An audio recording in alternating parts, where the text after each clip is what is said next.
नमस्ते दोस्तों, मैं हूं राहुल और आप देख रहे हो अर्थनीति विद राहुल। तो दोस्तों, लास्ट वीडियो में हम लोग बात कर चुके हैं कि मल्टी कैप म्यूचुअल फंड क्या होता है और multi asset allocation mutual fund क्या होता है।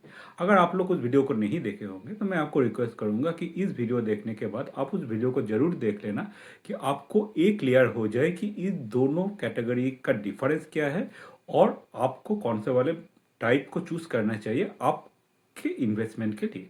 और इस वीडियो में हम लोग इन दोनों कैटेगरी में से, जैसे मल्टी कैप म्यूचुअल फंड और multi asset allocation mutual fund, इन दोनों कैटेगरी में से रैंक वाइज अभी का जो 26 का डेटा आ रहा है उसके ऊपर डिपेंड करके कौन सा टॉप 3 म्यूचुअल फंड है। तो चलिए इस वीडियो को आगे बढ़ाते हैं। तो अगर आप इस वीडियो को देख रहे हो तो मैं आपको रिक्वेस्ट करूंगा कि काइंडली इस वीडियो को लाइक कर लीजिए, इस चैनल को सब्सक्राइब करके मेरे साथ जुड़े रहिए और इस वीडियो को एंड तक जरूर देखना, क्योंकि एंड पे शायद आपको डिसीजन लेने में आसानी होगा कि आपके लिए कौन सा वाला म्यूचुअल फंड सबसे बेस्ट होने वाला है। तो पहले हम लोग स्टार्ट करते हैं मल्टी कैप म्यूचुअल फंड से। मल्टी कैप म्यूचुअल फंड में जो टॉप 3 म्यूचुअल फंड अभी के टाइम पे है, उन तीनों में से मैं 3, 2, 1 इस सीक्वेंस पे आपको बताने वाला हूँ। कि तो थर्ड जो म्यूचुअल फंड रैंक वाइज आता है वो है महिंद्रा मैन्युलाइफ मल्टी कैप फंड। तो ये वाला जो फंड है उसका रिसेंट जो 3 इयर्स का CAGR है वो आ रहा है 19% के ऊपर, और कैटेगरी एवरेज है अराउंड 17%। तो आपको पता चल रहा है कि इस ये mutual fund obviously category average से बेटर परफॉर्म कर रहा है। और अगर आपको टोटल 3 इयर्स 5 इयर्स का डेटा भी देखना है तो बाई SIP भी आप अगर चूज करते हैं तो 5 इयर्स का आप अगर कंटिन्यू SIP करते हो तो ट्रेलिंग रिटर्न निकल के आ रहा है 13.69%, जहाँ पे बेंचमार्क का जो ट्रेलिंग रिटर्न है वो आ रहा है अराउंड 11.82%। तो आपको पता चल रहा है कि ये वाला म्यूचुअल फंड रैंक तो थर्ड कर रहा है, लेकिन ये बेंचमार्क को अच्छे से बीट कर रहा है। और उसके बाद हम लोग देखते हैं कि ये वाला म्यूचुअल फंड का कितने दिन का है। जैसे कि इसका एज है अराउंड 8 इयर्स 11 मंथ। और अगर एयूम के बारे में बात करें तो टोटल इसका 5,600 करोड़ के ऊपर इसका total asset under mutual fund है। और इसके साथ वो जो फंड साइज होता है AUM बोलते हैं हम लोग, तो वो है 5,600 करोड़ के ऊपर।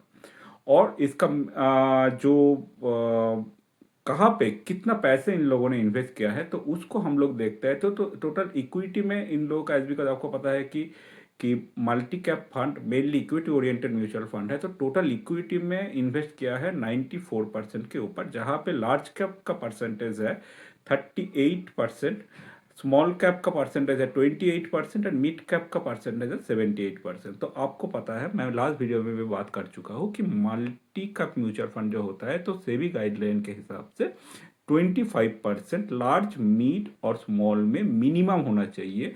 बाकी का पैसा फंड मैनेजर के ऊपर डिपेंड करता है कि वो कहाँ पे इन्वेस्ट करना चाहता है। जैसे कि आप देख सकते हो कि स्मॉल कैप और मिड कैप में अगर 25% मिनिमम है, उससे थोड़ा ही ज़्यादा इस फंड ने किया है, लेकिन लार्ज कैप में थोड़ा ज़्यादा इन्वेस्टमेंट किया है और थोड़ा पैसा डेट और अदर कैटेगरी जैसे कि कैश में भी हो सकता है या गोल्ड और सिल्वर में भी हो सकते हैं, तो उस कैटेगरी में भी लगाया है। लेकिन वो उतना जरूरी नहीं है, फंड मैनेजर का डिसीजन है, शायद डाउन साइड प्रोटेक्शन के लिए उस कैटेगरी में लगाया है।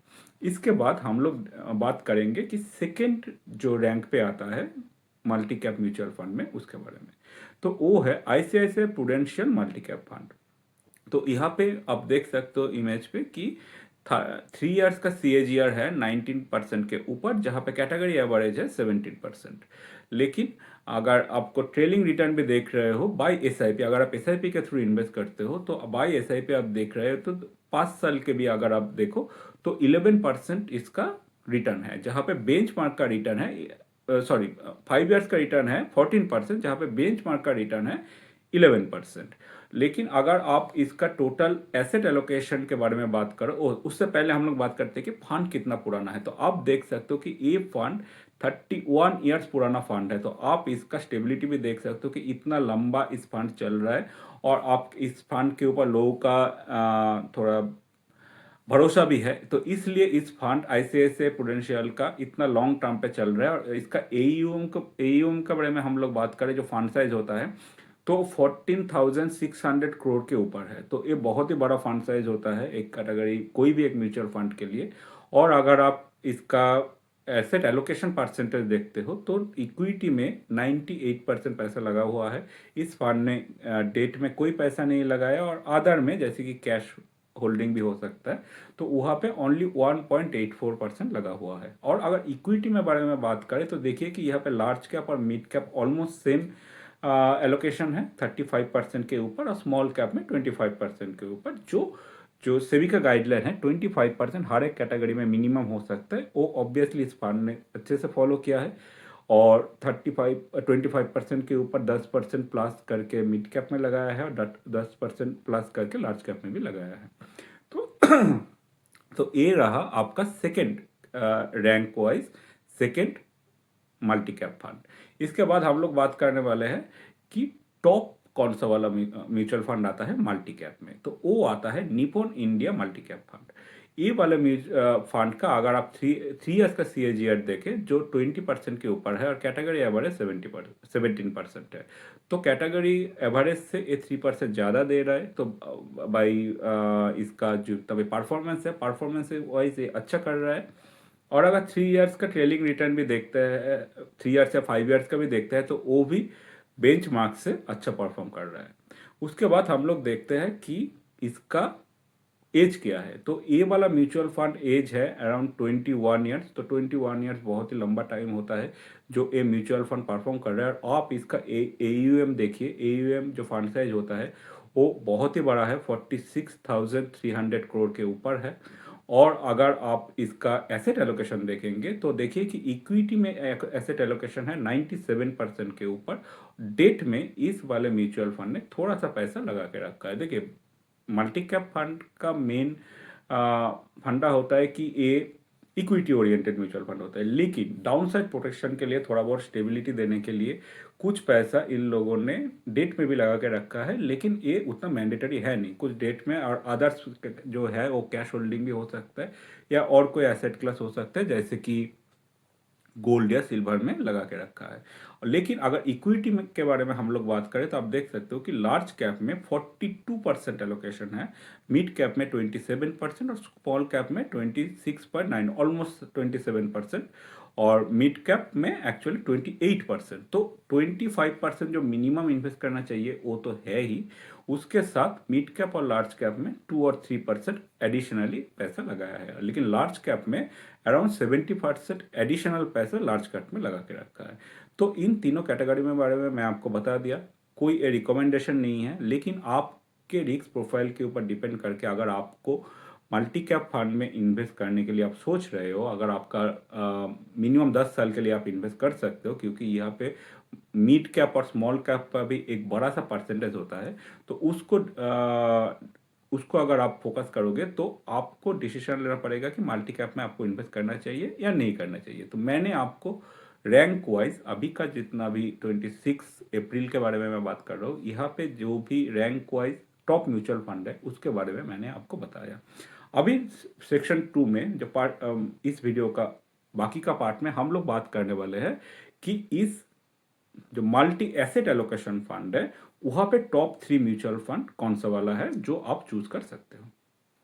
अगर आप इस वीडियो को अभी तक देख रहे हो तो मैं आपको रिक्वेस्ट करूंगा कि काइंडली इस वीडियो को लाइक कीजिए, और इस वीडियो को सब्सक्राइब करके आप मेरे साथ जुड़े रहिए।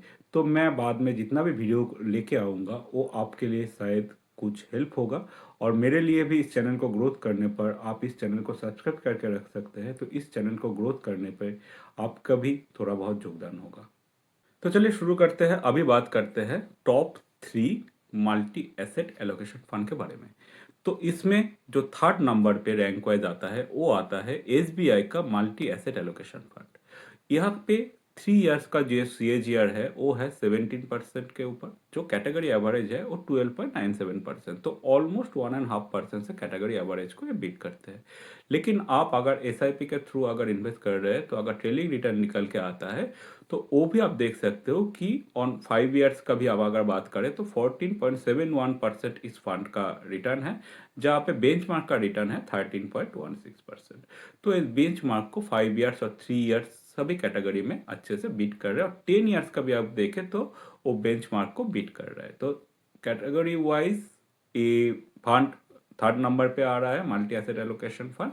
और अगर नेक्स्ट हम लोग बात करेंगे कि इस फंड कितना पुराना है, तो ये फंड है 20 साल से पुराना, और इसका जितना भी AUM है वो है 16,150 करोड़। तो ये बहुत ही बड़ा एक एसेट होता है एक स्पेसिफिक फंड के लिए। अभी तो बहुत सारे म्यूचुअल फंड है जहाँ पे AUM लाखों में पहुंच गया है, लेकिन इस फंड के लिए या इस कैटेगरी का फंड के लिए ये एक अच्छा सा इसका AUM है, तो लोगों का इसके ऊपर ट्रस्ट है, तो आप ये देख सकते हो। और उसके बाद हम लोग बात करते हैं कि ये as because multi asset allocation fund है, तो सेबी के गाइडलाइन के हिसाब से मिनिमम 10% सभी कैटेगरी में, जैसे कि इक्विटी, डेट और गोल्ड एंड सिल्वर, तो इन तीनों कैटेगरी में मिनिमम 10% इन्वेस्टमेंट होना जरूरी है। बाकी 70% फंड मैनेजर के ऊपर होता है कि वो कहाँ पे इन्वेस्ट करें। तो आप यहाँ पे देख सकते हो कि इक्विटी में 43%, डेट में 35.45% और गोल्ड एंड सिल्वर जो अदर कैटेगरी होता है वहाँ पे 21.54%। तो आप इस यहाँ से पता चल रहा है कि इस फंड ने मल्टी एसेट एलोकेशन का जो नाम है, तो इसको हर एक कैटेगरी में ऑलमोस्ट सेम करके रखा है। तो 43, 35 एंड 21 ऑब्वियसली फंड मैनेजर के ऊपर है कि वो इक्विटी में कितना लगाएगा, क्योंकि अभी मार्केट डाउन है, तो शायद यहाँ पे थोड़ा बहुत ज़्यादा फोकस हो रहा है कि इक्विटी में अभी ज़्यादा पैसा लगाए कि इस मार्केट में जो डाउन साइज हुआ है तो वहाँ पे लॉन्ग टर्म ग्रोथ के लिए इस फंड के लिए अच्छा हो। और अगर इक्विटी में भी आप देखेंगे कि कौन सा कैटेगरी में कितना परसेंटेज लगाया है, तो कि जैसे कि लार्ज कैप में 16%, मिड कैप में 13% और स्मॉल कैप में भी 13%।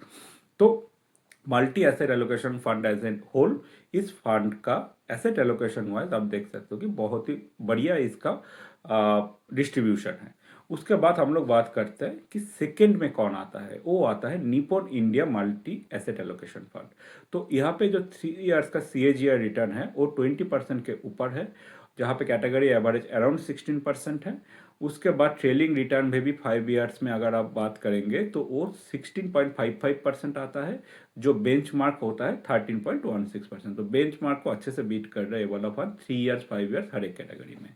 उसके बाद आता है कि इस फंड का कितना पुराना है, तो ये निपॉन का ये जो मल्टी एसेट एलोकेशन फंड है वो ज़्यादा पुराना है नहीं, वो ओनली 5 इयर्स 8 मंथ ही हुआ है। लेकिन उसका जो AUM साइज है आप देख सकते हो 13,000 के ऊपर है। तो आप पता चल रहा है कि 5 साल ही हुआ है, लेकिन इसका अच्छे परफॉर्मेंस के वजह से लोग यहाँ पे भरोसा कर रहे हैं और अच्छे से पैसे इस फंड पे डाल रहे हैं। और आप इसको अगर category wise multi asset allocation fund है तो 10% से ऊपर तो ऑब्वियसली होना चाहिए। तो आप देख सकते हो कि यहाँ पे थोड़ा हेवी लोडेड और इक्विटी है, जहाँ पे इसका 61.66% जो इक्विटी में है, बाकी डेट में 22% और अदर कैटेगरी मतलब सिल्वर और गोल्ड पे अराउंड 16% के ऊपर है। लेकिन आप अगर टोटल इक्विटी में भी आप बात करेंगे तो लार्ज कैप में 46%, मिड कैप में 10%, स्मॉल कैप में अराउंड 5% के आसपास इसका इन्वेस्टमेंट है। तो ये फंड मैनेजर का डिसीजन है कि इक्विटी लोडेड और equity heavy multi asset allocation fund इसको किया है, और नॉट लाइक SBI के ज़्यादा इक्विटी और डेट का ऑलमोस्ट आजू बाजू में ही था, थोड़ा इक्विटी ज़्यादा था लेकिन उतना गैप नहीं था। लेकिन यहाँ पे आप गैप देख सकते हैं, अराउंड 40% का गैप है इक्विटी और डेट का जितना भी एलोकेशन है। तो ये फंड मैनेजर का डिसीजन है कि वो कहाँ पे कितना पैसा लगाना चाहते हैं। इसके बाद हम लोग बात करते हैं कि टॉप म्यूचुअल फंड कौन है इस कैटेगरी में, जो मल्टी एसेट एलोकेशन फंड है वो है ICICI prudential multi asset allocation fund. ये यहाँ पे 3 इयर्स का CAGR रिटर्न है 17.96%, ऑलमोस्ट 18%, लेकिन कैटेगरी एवरेज इज अराउंड 16%। तो ऑब्वियसली कैटेगरी एवरेज से इसका परफॉर्मेंस बेटर है। और ट्रेलिंग रिटर्न के बारे में बात करें तो 10 साल के अगर बात करें, 5 साल के बात करें या 3 साल के बात करें, आप देख सकते हो कि हर एक साल में एज ए ट्रेलिंग रिटर्न भी वो बेंचमार्क को अच्छे से बीट करते आ रहा है, जो एसआईपी के थ्रू आप इन्वेस्ट कर रहे हो। लेकिन लास्ट 1 ईयर में इस फंड का थोड़ा परफॉर्मेंस गिरा है, जो आप यहाँ पे भी देख सकते हो कि बेंचमार्क से बहुत ही कम परफॉर्म किया है। बेंचमार्क 19.16, जहाँ पे ए वाले फंड अराउंड 5.62% दिखा रहा है। इसका रीज़न ये हो सकता है कि लास्ट 1 साल में जैसे मार्केट में डाउनफॉल आया है, और यहाँ पे और एक रीज़न मैं आपको बाद में बताने वाला हूँ, क्योंकि ये वाला फंड भी थोड़ा इक्विटी लोडेड म्यूचुअल फंड है, जो ये जो कुछ लास्ट 1 साल में या ये जो वार के वजह से जितना भी मार्केट में डाउनफॉल आया है, तो इस फंड में उसका इफेक्ट देखने के लिए मिल रहा है। क्योंकि ये फंड उतना, मैं आपको नेक्स्ट का, आप ये अगर ए वाला सेक्शन देखेंगे तो पहले एसेट एलोकेशन के बारे में हम लोग बात करते कि आप देखिए कि इक्विटी में 65% और डेट में ओनली 14%, तो यह इस पे डाउन साइड प्रोटेक्शन थोड़ा कम था। तो इसी वजह से जब इक्विटी मार्केट ऊपर की तरफ जा रहा था तो ये फंड बहुत ही अच्छा परफॉर्म कर रहा था। तो लेकिन लास्ट 1 साल में जब डाउन साइड व्यू आया है, जो डाउन साइड इक्विटी मार्केट गया है सेंसेक्स निफ्टी, तब जाके इस इक्विटी हेवी लोडेड होने के वजह से इस फंड में थोड़ा बेंचमार्क से कम परफॉर्म किया है। लेकिन डेट में ओनली 14% ही है, और अदर कैटेगरी मतलब गोल्ड और सिल्वर में यहाँ पे 20% है। तो मतलब डेट से ज़्यादा इस फंड का भरोसा या डाउन साइड प्रोटेक्शन के लिए फंड का भरोसा गोल्ड एंड सिल्वर में ज़्यादा है, डेट से ज़्यादा है। तो ये तो देखिए कि फंड मैनेजर का डिसीजन होता है कि वो कहाँ पे इन्वेस्ट करे। लेकिन मैं आप एंड पे और एक चीज़ आपको बताना चाहता हूँ कि इस फंड का अगर आप एज देखेंगे, कितना पुराना फंड है, तो 23 ईयर्स का पुराना फंड है। तो आपको पता चल रहा है कि ये फंड लंबा टाइम से परफॉर्म करते आ रहा है, फिर भी इतना पुराना फंड होने के बाद भी ये नंबर 1 पे खड़ा हुआ है।